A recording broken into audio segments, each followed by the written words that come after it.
The eviction notice felt heavy in my hands as I stared at my brother Marcus across our grandmother's kitchen table. He lounged in her favorite chair, feet propped up on the antique wood, wearing that insufferable smirk I'd grown to hate over the years. "Don't look so shocked, Emma," he said, taking a slow sip of coffee from her cherished china cup. "You had to know this was coming. Grandma always liked me best." My name is Emma Chin, and at 32, I was facing homelessness thanks to my own brother's greed. Our grandmother Rose had passed away 3 months ago, leaving behind her Victorian home where I'd lived and cared for her during her final years. Marcus hadn't visited once during that time, too busy with his real estate ventures in the city to spare even an hour for the woman who'd raised us after our parents died. The house had been in our family for generations, its walls holding countless memories of Sunday dinners, holiday celebrations, and quiet evenings spent listening to Grandma Rose's stories. I'd moved in 2 years ago when her health started declining, putting my career as an art conservator on hold to become her full-time caregiver. "She wouldn't do this," I said, my voice steadier than I felt. "She promised me I could stay here." Marcus's laugh was sharp and cruel. "Promises don't mean anything without legal documentation, sis. And these papers," he waved the deed in front of me, "say everything belongs to me now, including this dusty old house." I watched him carelessly handle the documents our grandmother had treasured, remembering how carefully she'd stored them in her antique secretary desk upstairs. The same desk where she'd kept her most precious possessions, old photographs, letters, and— "You went through her things," I said, the realization hitting me. "You searched her desk." "Of course I did," he scoffed. "Someone had to handle the legal matters while you were busy playing nurse. Found these buried under a bunch of worthless old papers. Lucky for me, right?" The casual way he dismissed our grandmother's treasures made my blood boil, but I kept my expression neutral. Marcus had always been like this, entitled, manipulative, seeing everything and everyone as pieces to be moved around in his game of acquisition and control. 30 days, he continued, standing up and adjusting his expensive suit. "That's more than generous, considering. I've got buyers interested already. This location is prime real estate. Once we gut the place and modernize it, it'll sell for triple what it's worth now." The thought of our grandmother's carefully curated home being stripped and modernized felt like a physical blow. Every piece of furniture, every wallpaper pattern, every creaking floorboard told a story. But Marcus had never cared about stories unless they came with dollar signs attached. "You can't just erase her like this," I said, following him as he strode toward the door. "This house meant everything to her." He paused, hand on the doorknob, and turned to face me with an expression of mock pity. "Oh, Emma, always so sentimental. This is business. Grandma's gone, and it's time to move forward. Maybe this will finally force you to get your life together instead of hiding away playing house." As he walked to his Mercedes parked in the driveway, I stood in the doorway watching him go. My fingers traced the worn wooden doorframe where Grandma Rose had marked our heights as children, each pencil line a memory of who we used to be. Marcus had been taller, always reaching higher, but I'd been the one who stayed rooted, who understood the value of home. That night, after hours of crying and raging at the unfairness of it all, I sat in Grandma Rose's study surrounded by the familiar scent of old books and lavender. The antique secretary desk loomed before me, its surface still bearing the marks where Marcus had carelessly rifled through decades of family history. But there was something he didn't know. Something Grandma Rose had shared with me during one of our quiet evening talks just weeks before she passed. Running my fingers along the edge of the desk's writing surface, I felt for the nearly invisible seam she'd shown me. With a gentle press, a small hidden compartment clicked open. Inside lay a leather-bound journal, its pages filled with Grandma Rose's elegant handwriting and something else, something that would wipe the smug smile right off Marcus's face. But first, I had some reading to do. I settled into her old armchair, the journal cradled in my lap, and began to read. "My dearest Emma," the first page began, "if you're reading this, then I'm gone, and your brother has likely shown his true colors." Little did Marcus know, but Grandma Rose had prepared for exactly this scenario. She knew her grandson all too well, and she left me with something far more valuable than just the house. I might have 30 days until eviction, but that was all the time I needed to set things right. I smiled, thinking of Marcus's confidence, his certainty that he'd won. He had no idea what was coming. Grandma Rose had taught me that sometimes the best revenge isn't swift or loud. It's patient, careful, and perfectly timed. Like the restoration work I did with damaged paintings, this would take precision and attention to detail. And I have learned from the best. I spent the next few days poring over Grandma Rose's journal, each page revealing more about the careful plans she'd laid. The leather-bound book wasn't just filled with memories. It contained detailed records of every transaction, every investment, and every secret deal my grandmother had orchestrated over the decades. Marcus might have gotten the house, but he'd overlooked something crucial. Grandma Rose had been far shrewder than anyone suspected. Behind her gentle demeanor and homemade cookies lay the mind of a brilliant businesswoman who'd spent years building an empire right under everyone's noses. My darling Emma, one entry read, "I've watched Marcus grow increasingly consumed by greed. He visits less and less, only appearing when he needs something. I know he'll try to take everything once I'm gone.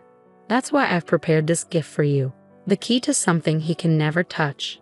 As I read on, my eyes widened. The Victorian house was just the tip of the iceberg. Grandma Rose had quietly accumulated shares in some of the city's most valuable properties, including several buildings in Marcus's prized development district. She'd done it through a series of shell companies, using her knowledge of old property laws and her connections with the city's oldest families. But the real bombshell came near the end of the journal.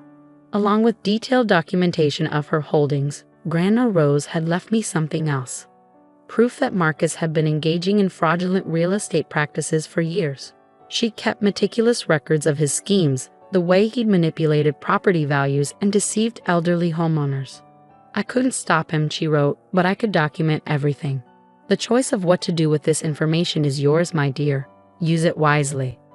I called my friend Sarah, a corporate lawyer I'd known since college. "Can you come over?" I asked, my voice trembling with excitement. "I need your eyes on something." An hour later, we sat surrounded by papers spread across Grandma Rose's dining room table. Sarah's eyes grew wider with each document she examined.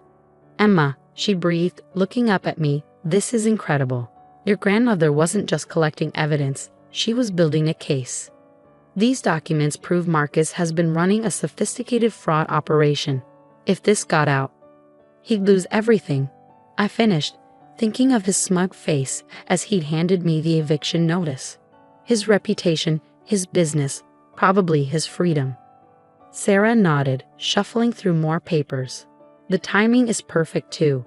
See this development project he's working on? The one he's probably planning to sell this house to? According to these records, he's been lying to his investors about property values and zoning laws. If someone were to expose this..." I smiled, remembering Grandma Rose's words about patience and timing. How long would it take to put together a formal case? "Give me 2 weeks, Sarah said, her eyes gleaming. "I know exactly who to talk to at the SEC. They've been trying to nail Marcus for years, but they never had enough evidence. This is the motherlode." The next morning, Marcus showed up unannounced, probably expecting to find me packing. Instead, I was in the garden, tending to Grandma Rose's prized roses with the same care she'd always shown them. "Still here?" he called out, his expensive shoes crunching on the gravel path. "You know, if you need help finding a place, I might be able to arrange something. A small apartment in one of my buildings, perhaps? At a family rate, of course." I stood up slowly, brushing dirt from my knees. "That's thoughtful of you, Marcus, but I think I'll manage just fine on my own." He frowned, clearly thrown by my calm demeanor. "Look, Emma, I know you're upset, but this is happening whether you like it or not. The buyers are coming to view the property next week." "About that," I said, carefully pruning a deep red rose, "you might want to hold off on any sales for now. Things are about to get complicated." "What's that supposed to mean?" he demanded, his confidence wavering slightly. I just smiled, the same smile Grandma Rose used to give when she knew something others didn't. "You'll see. Oh, and Marcus, be careful with those property valuations you've been showing your investors. Numbers can be such tricky things, can't they?" The color drained from his face. For the first time since this all began, I saw real fear in his eyes. Without another word, he turned and practically ran back to his car.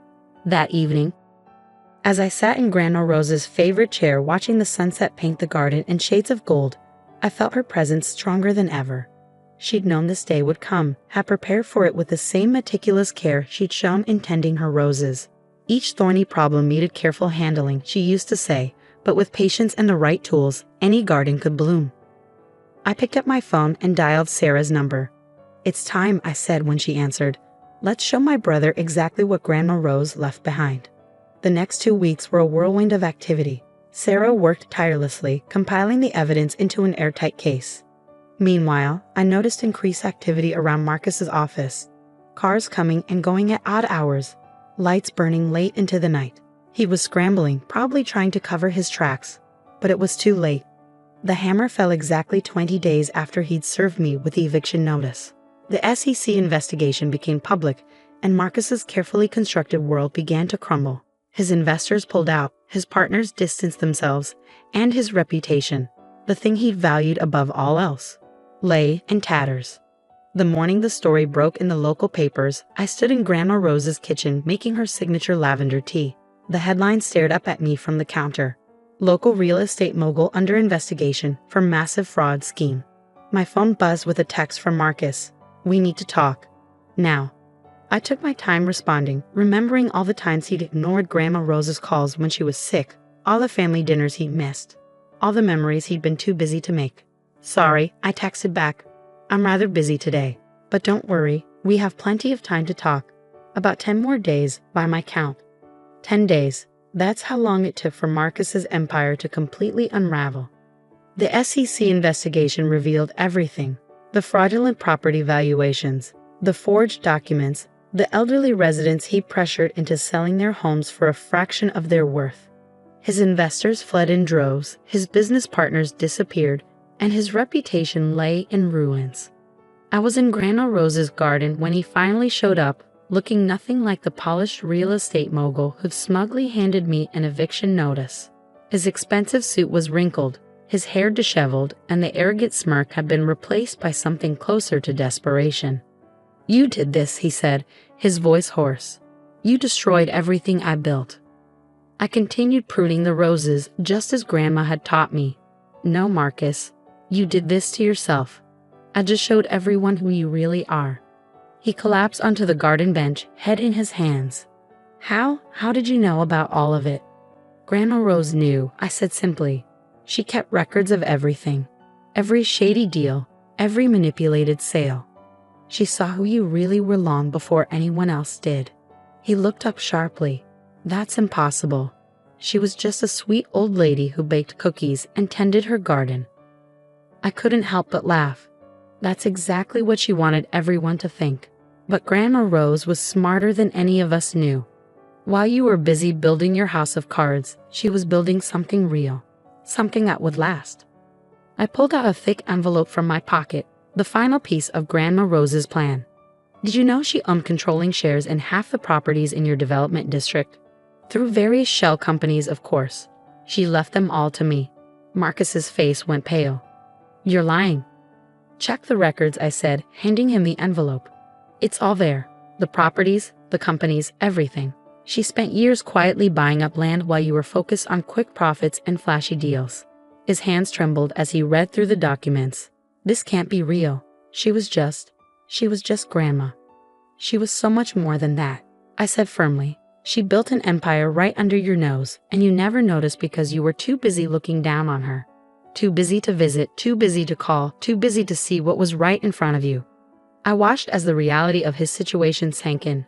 Not only had his fraudulent practices been exposed, but now he was learning that the real power in the family had been quietly passing to me all along.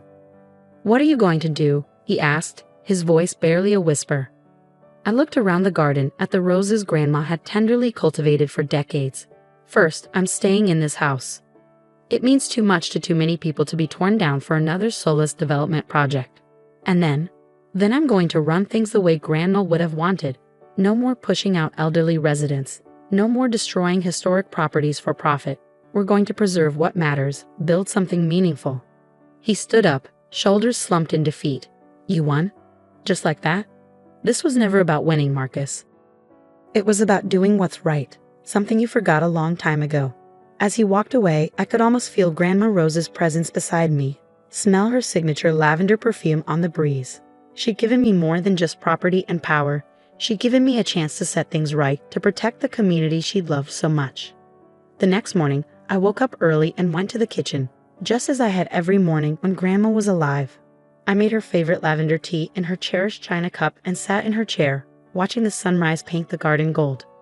On a table before me lay the morning paper, its headline announcing Marcus's resignation from his company and voluntary cooperation with federal investigators. Beside it sat Grandma Rose's journal, open to its final page. "Remember, my darling Emma," she'd written, "true wealth isn't measured in property deeds or bank accounts. It's measured in the lives we touch, the communities we build, and the legacy we leave behind. I trust you to carry this forward, to build something beautiful from what I've left you. And never forget, sometimes the sweetest victories come from the most carefully tended gardens." I smiled, sipping my tea and watching the morning light dance across her roses. Marcus had thought he'd won when he found those property deeds, never realizing that Grandma Rose had orchestrated everything, laying the groundwork for a victory that went far beyond mere possession of a house. She'd known exactly what she was doing, cultivating not just her beloved roses, but a future where her true values could flourish. And now, thanks to her careful planning and patient wisdom, that future was finally blooming. In the end, it wasn't just about keeping the house or exposing Marcus's schemes. It was about honoring Grandma Rose's real legacy, one built on patience, wisdom, and the understanding that true wealth grows slowly, like her roses, nurtured by care and attention rather than greed and haste. As I sat there in the morning light, I could almost hear her gentle laugh, could almost see her tending her beloved garden. She'd given me so much more than just properties and power. She'd given me the tools to protect everything she loved, to nurture it and help it grow. And that, I realized, was the greatest inheritance of all.